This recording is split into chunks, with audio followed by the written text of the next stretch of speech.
Asalamu alaikum ndugu mpenzi mtazamaji wa kipindi cha Tuongee Tamthilia Zetu. Leo tuko hapa tena na msanii mwingine. Kama kawaida yetu sisi tunachukua wasanii mbalimbali tofauti tofauti kwa ajili ya kuwahoji maswali mawili matatu kutokana na sanaa yao. Leo tuko hapa na msanii mwingine kabisa, atatufahamisha vizuri majina yake na pia atatufahamisha vizuri kuhusu sanaa yake. Dada, karibu sana. Asalamu alaikum. Wa alaikum salam wa rahmatullahi wa barakatuh. Dada, unaweza kutuambia kwa majina yako kamili unaitwa nani? Kwa majina yangu kamili naitwa Rehema Nuru Saleh. Rehema Nuru Saleh. Pia unaweza ukafahamisha watazamaji wangu wewe ni mkazi wa sehemu gani, unatokea wapi na unaishi wapi? Mimi ni mkazi wa Tanga na naishi Mwakidila, sehemu ya msikiti wa Vioo. Kazi wa Tanga. Sasa ndugu yangu, toka umeingia katika sanaa yako mpaka sasa hivi ni miaka mingapi umefikisha toka umeingia katika sanaa? Tokea nimeanza sanaa yangu na takriban sasa miaka 6. Miaka 6. Na pia katika uanzaji wako wa sanaa ni sehemu gani ambazo ulipitia mpaka hapo sasa ulipofikia katika sanaa yako? Nimepitia sehemu nyingi kidogo. Yaani naweza kusema kama katika makundi ambayo niliopitia mpaka sasa, nilipitia kundi moja linaloitwa Jumba la Sanaa. Kuna kundi lingine la kundi la Majuto. Kundi lingine ni Epo, liko hapo Usagara. Na makundi mengineo, lakini mpaka sasa nimefikia kundi hili, grupu hili la Msiziro TV Production. Je, katika makundi yote hayo ulioyapitia na ili kundi uliopo sasa, ni tofauti gani unayoiona kutoka makundi yote hayo ulioyapitia na kundi lilokuwepo sasa? Kuna utofauti mkubwa sana niliouona na ambao nazidi kuona.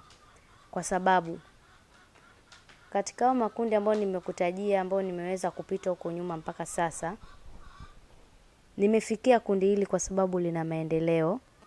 Pia naweza kusema kuwa nashukuru Mungu kwa sababu ni kundi ambalo linaniheshimisha, na pia ni kundi ambalo naliona kuwa lina maendeleo kiupande wangu kuliko makundi ambayo niliweza kupita, na ndio maana nimeishilia hapa. Sasa ukiwa kama msanii ambaye umeanzia mbali kidogo, ni movie gani ya kwanza ambayo ulianza kuicheza wewe kama msanii? Movie ambayo ya kwanza nilianza kuicheza ni Kivuli. Ndio naweza nikiona kuwa ni movie ambayo imeniheshimisha na imenipa jina kiuwezo wake. Sasa unajua bana, katika maisha yetu sisi binadamu wengi tunatofautiana vitu vingi. Haswa pale ambapo unakutana na kitu labda kwa mara ya kwanza. Sometimes unaweza kukutana na kitu ukakishangaa, ukataharuki. Muda mwingine ukutana kitu ambacho hujawahi kukutana nacho mpaka mtu ukapoteza tu fahamu ghafla. Kwa hiyo ukikutana kitu mara ya kwanza waga kunakuwa na changamoto nyingi sana. Sasa ukiwa kama msanii, ni changamoto ipi ambayo wewe uliiona wakati ndio kwa mara ya kwanza kabisa unaanza kuigiza filamu ya Kivuli? Yaani kwanza kusema ukweli, katika filamu ya Kivuli, changamoto kubwa ambayo nimeipata na sitoisahau ni hiyo character ambayo nilopewa.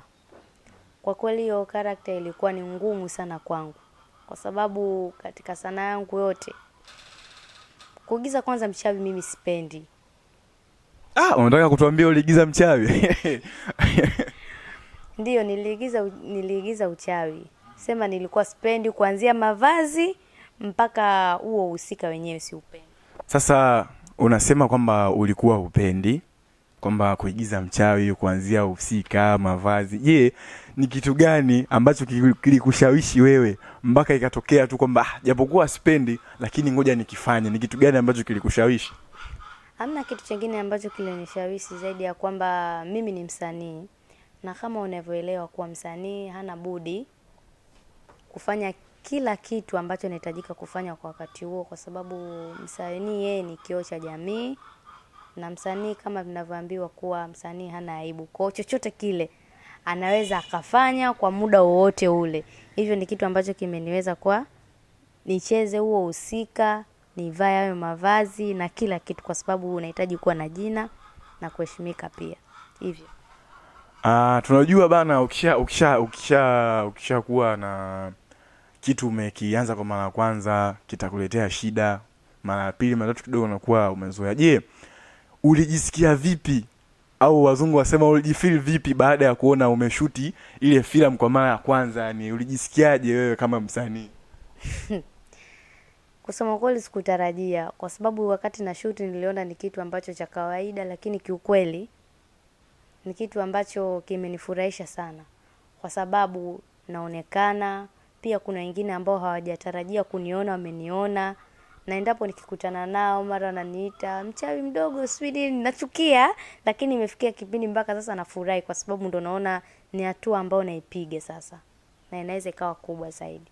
Sasa kutokana na character ambayo umeisema hapo kwamba watu mtaani wanakusema mchawi mdogo, je, mtaani kwa jinsi unavyoishi na hiyo hali, kwako wewe unaichukuliaje watu unaoishi nao kama hivyo? Haikutatizi sana? Hapana, hainitatizi, kwa sababu wengi wao wakisema hivyo nawaambia tu, jamani, hii ni filamu tu nimecheza. Kama mnavyonijua mimi, maisha yangu halisi sipo hivyo, bali ni kitu ambacho tu nimekifanya kwa sababu ni kipaji changu basi. Ulivyozungumza hivyo umenikumbusha kuna msanii fulani mwanamama anaitwa Bi Mwenda, naye alikuwa kama hivyo, ikafika stage mpaka sasa watoto mtaani, vijana wakawa wanamuogopa, yule mama mchawi, mama mchawi. Sasa je, kwako wewe hiyo imekuwa vipi? Na wewe ndo vile vile wanakuogopa au wanakuchukulia kawaida tu? Hapana, waniogopi, bali wanasema hivyo kama tu utani. Ni watu ambao nimezoeana nao, kwao wanasema tu kama utani endapo wakiniona, lakini haijafikia hatua hiyo ya Bi Mwenda. Yaani mimi mwenyewe pia Bi Mwenda kwanza namuogopa, kwa sema la ukweli. Yaani hata ikitokea ameletwa hapo niigize naye, nitakuwa na hofu, kwa sababu jinsi anavyoigiza yeye, yaani jinsi vile anavyocheza ule husika, anavyocheza uhalisia, kila mtu anamshtua na anafikiria kwa kila kitu ambacho anakifanya maisha yake halisi yupo hivyo, na ndio maana watu wengi sana wanamuogopa. Sasa mwanadada, ukiwa kama msanii, huaga ni changamoto zipi unazipitia wewe kabla ya kwenda katika sanaa yako, au kabla ya kwenda labda katika kufanya matukio fulani fulani? Changamoto gani ambazo unazipitia? Yaani changamoto ambazo nazipitia ni nyingi. Changamoto za kwanza zinakuwepo kama ni wazazi ama nyumbani kule. Wazazi wanakuambia labda unaenda kufanya nini?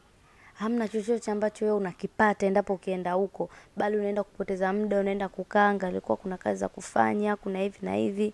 Lakini ni kitu ambacho nimefanya kama nimekizoea, japokuwa kinaniumiza.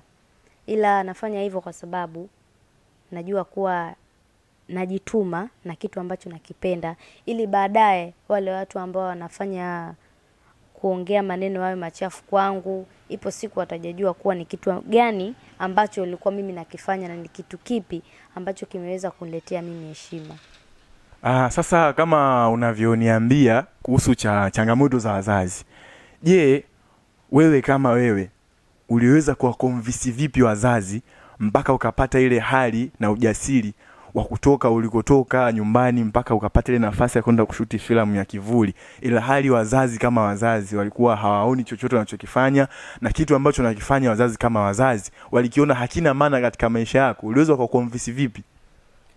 Yaani kusema la ukweli, kwanza nilijitengenezea mimi mwenyewe kwao kuwa mwaminifu, na wao wenyewe waliweza kuniamini.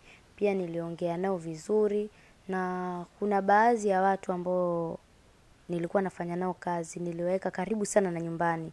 Kwa ile hali imeweza kuwafanya kwamba inakuwa binti yetu labda hana kibaya ambacho anaenda kukifanya, bali anaenda kupambania kipaji chake. Na hata hiyo filamu yenyewe ambayo nimeweza kuifanya kwa sasa hivi wameiona. Hivyo basi ni kitu ambacho kimeongezea nguvu na uaminifu kwangu mimi, na mimi pia kimenipa moyo sana kuendelea na kipaji changu ambacho nahitaji kukiendeleza. Kama mwana grupu la MC0 TV, juzi kati hapa nilikuwa nafuatilia sana filamu zenu mtandaoni, nikakuta mmeigiza filamu ya Ramadhani. Ile filamu nilipenda sana. Sasa mliona vipi mpaka mkaamua kuileta tamthilia kama ile katika jamii na kuelimisha jamii kutokana na mambo wanayofanya, kama vile mmeweka mule sijui watu wanafungi. Sasa nyie, wewe kama msanii, kuwaje au mlifikiria vipi kutuletea kitu kama kile katika jamii yetu? Kama hivyo ulivyosema kuwa wasanii ni kioo cha jamii, kwa sababu kile kitu ambacho tumekileta ni kitu ambacho ni cha uhalisia kwa Watanzania na hata wengine pia. Ni kitu ambacho cha uhalisia, kwa sababu wengine wadanganya kuwa wamefunga, lakini hali ni kama hiyo ambayo mmeiona kwenye ile filamu pale. Wanadanganya kuwa wamefunga, lakini ukifika sehemu hawajafunga. Na kuna wengine hawajui pia nini maana ya funga. Kama mmemuona ule mtu mmoja pale alivyoulizwa kufunga, akasema hivi, mimi ninavyojua kufunga ni kuamka asubuhi na kufuturu, basi ndo anachokijua yeye, lakini hana vingine ambavyo anavijua.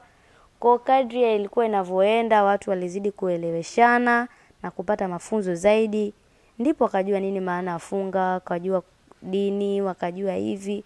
Kwa wengineo pia wamejifunza kupitia ile filamu. Bana sisi wanadamu tuna tofauti nyingi. Pia kuna waelewa, kuna wengine ambao waelewi. Sasa katika yale matendo ambayo mmeyaweka, najuaga sometime ukweli uwaga unauma, na mwingine mtu asojielewa anaweza kukuchukia kwa ajili ya ukweli uliomwambia. Sasa kwa yale matendo ambayo mmeyatengeneza mule kwamba watu hawafungi, na ila hali ukiangalia mtaani kwetu ni kweli hapo. Sasa yale matendo mliyaweka mule, hamuoni katika grupu lenu kuna baadhi ya watu labda wenye matendo kama yale hawataleta shida kwamba watakuja kulichukia grupu, watakuja kuletea shida, maneno mengi ya kashfa? Hamja aufie kitu kama hicho wakati mnaitengeneza tamthilia ile? Hapana.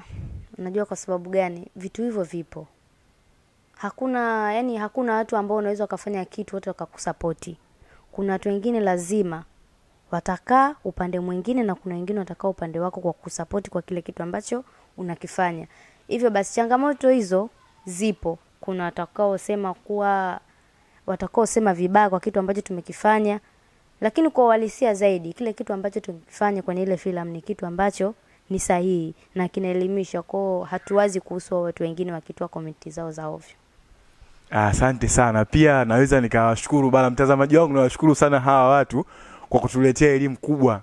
Kama hujafuatilia ile movie, hebu kaifuatilie. Ila baadaye tutakueleza vizuri inapatikana vipi. Kwa haraka zaidi, maana muda umetutupa mkono. Kameramani wangu kule kidogo mambo mengi analeta shida. Sasa sijui funga imemkaba saa hizi sielewi. Sasa kwa haraka zaidi, ukiwa kama msanii ambaye unachipikia au umekuja takriban na miaka 6, kuna wasanii wengi wakongwe wameigiza enzi hizo na mpaka sasa hivi wapo. Wewe kama msanii ambaye umechipikia, ni msanii gani ambaye unamtazama kama role model wako, ukimwangalia kwa ufanyaji kazi wake na unatamani uwe kama yeye kwa jinsi anavyofanya kazi? Ni msanii yupi ambaye ukimwangalia unalike kwamba nataka nifanye kazi kama mtu fulani katika sanaa hii ya Tanzania? Kiupande wangu, kiukweli najua labda nitakuwa tofauti, lakini mimi sina role model. Huo ndo kweli. Yaani sihitaji kuwa msanii kama eti msanii fulani, sihitaji. Mimi nahitaji kuwa mimi kama mimi. Kwa juhudi zangu zote ambazo nazifanya, sihitaji kufanana na msanii yoyote yule leo mbele wala kitu gani. Yaani mimi ninachohitaji ni mimi kama mimi kwa juhudi zangu. Ni sawa kwamba unasema unahitaji kuwa kama mtu yoyote au msanii yoyote, lakini unaelewa kwamba katika maisha waga vitu vingi vinazidiana uwezo. Unaelewa? Kwa hiyo vitu vingi vimezidiana uwezo, kwamba huyu kamzidi huyu. Kwa hiyo sio mbaya kwamba umesema hutaki kuwa na role model, lakini ni vyema. Najua tuna copy na kupaste sasa hivi. Ndio maana hata mtaani utasikia mimi bana napenda kuwa kama mchezaji fulani. Yaani kampenda ile maisha yake. Umeona? Kwa hiyo wewe kama wewe, yaani ni swali sijalizika. Hebu chagua. Wasanii wako wengi. Najua watu wanazidiana uwezo. Wasanii wako wengi. Kuna wakina Bista, kuna wakina Lukeru Kamo, kuna wakina Gabu Zigamba, Ahmed Salumu, kuna wasanii wengi, kuna sio wakina Shabuheti, wako wengi. Wewe kama wewe na kuna Wema, unamtazama msanii gani kama nikimwangalia huyu nataka ni kama yeye? Sawa. Kwa mimi hapa labda tuseme ni msanii ambaye napenda kuwa kama yeye, au napenda kile kitu ambacho wanakifanya. Ndio. Msanii gani ambaye unavutiwa naye? Umeshamzungumza kweli, nampenda sana Wema. Sasa hapo nimelizika. La sivyo kipindi kisingeisha hiki. Kipindi kisingeisha. Sasa kwa kumalizia, unawashauri nini watazamaji wenu ambao wanawafuatilia YouTube, ambao wanakesha kuangalia tamthilia zenu kule YouTube Msizero TV? Unawashauri nini wapenzi watazamaji wenu wa Msizero TV YouTube?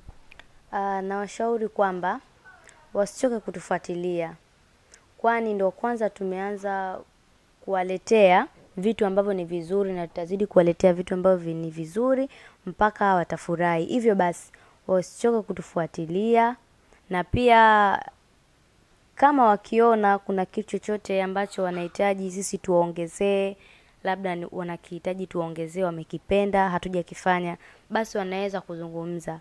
Uwaga hatuna shida, kwani tupo tayari kuwahudumia watazamaji wetu wa kile kitu ambacho wanakihitaji wao.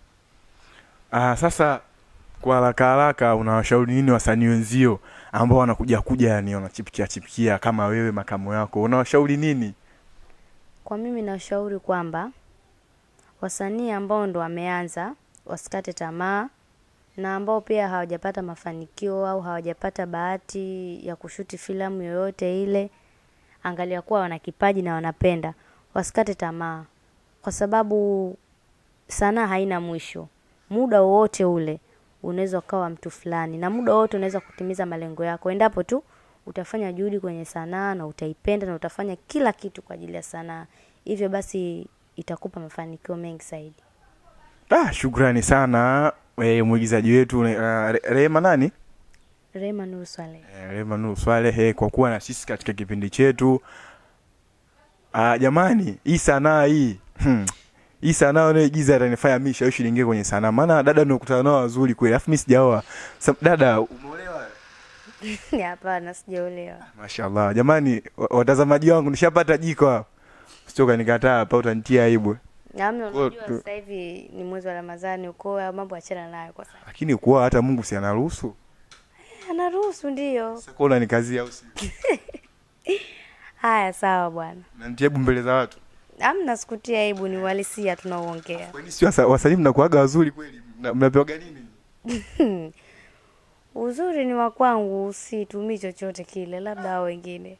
Angalia wasanii wengi hawajapigwa pasi. Malaki ukiangalia mnatushawishi, nitashawishi mimi nije kwenye sanaa. Hebu kaongea na kiongozi wako, nitakuja kujiunga. Malaki nitakuja kupata jiko. Bana, ilikuwa tu ni story hizo 2-3 baada ya maswali mengi sana. Bila kupoteza muda, nakuwa ni mwisho wa kipindi wetu, lakini nitakuwa sijatenda haki bila kumtaja kameramani wangu Mr. Matetemeko, mtu mbadi.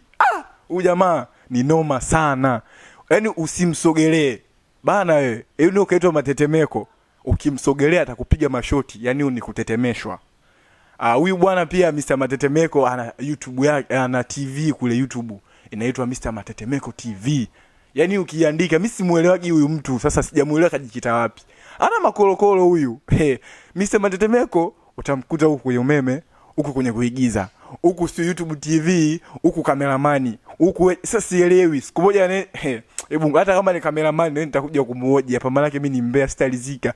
Usisahau kutufuatilia kwenye channel yetu, usisahau kushare, usisahau kusubscribe, kucomment kama kuna kitu umekiona tunaweza tukakuongezea au tukapunguza ambacho hujakipenda. Lakini wabongo comment kuja tuongelee itakuwaje, maana yake nimeongelea masuala ya kuoa hapo, wataanza kumsema.